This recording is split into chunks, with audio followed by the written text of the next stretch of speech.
Diketahui video yang memperlihatkan serbuan ulat jati di Gunung Kidul, di Yogyakarta, viral di media sosial. Sejumlah warganet mengunggah foto dan video yang menampilkan serbuan ulat bulu di Gunung Kidul tersebut. Sejumlah warga bahkan harus menggunakan jas hujan atau mantel saat berkendara agar terhindar dari serangan ulat jati. Dalam video juga tampak puluhan ulat jati menempel pada kendaraan yang sedang terparkir. Sementara itu, salah satu pemotor bahkan menggunakan jas hujan agar ulat-ulat jati tersebut tidak menempel di badan dan pakaian mereka. Warganet itu mengimbau kepada masyarakat yang ingin berwisata ke pantai Gunung Kidul, sebaiknya mengenakan pakaian hitam. Soalnya iler ulat jati itu kalau kena baju susah dibersihin, tulisnya. Ahli entomologi Universitas Gadjah Mada, UGM, Hari Purwanto mengatakan, saat ini memang sedang bermunculan ulat jati di Gunung Kidul.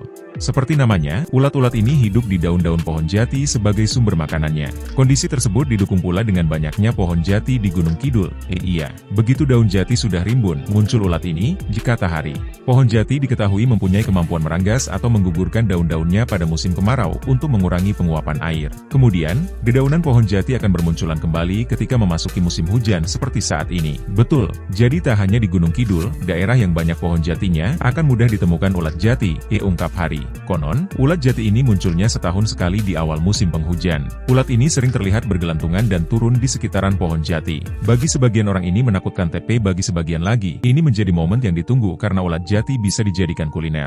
Sementara liur dari ulat jati ini dapat meninggalkan noda pada pakaian yang cukup sulit untuk dihilangkan. Hari menerangkan, ulat ini nantinya akan berubah menjadi kupu-kupu berjenis Hiblaya puera yang mempunyai warna indah di sayapnya. Kalau di satu tempat makanannya habis, dia kemudian akan berpindah cari makan ke tempat lain, ucap dia. Ketika saatnya memasuki fase pupa, ulat jati ini akan jatuh ke tanah dan untuk menjadi kepompong di sana. Hari menjelaskan, ulat jati mempunyai siklus hidup yang berawal dari telur.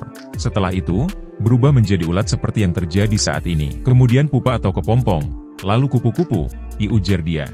Apakah berbahaya? Hari menyampaikan bahwa ulat jati yang sedang banyak di Gunung Kidul itu tidak berbahaya bagi manusia. Bahkan, menurutnya, banyak masyarakat Gunung Kidul yang mencari kepompong atau pupa ulat jati yang biasa disebut ungkrung untuk dijadikan olahan makanan.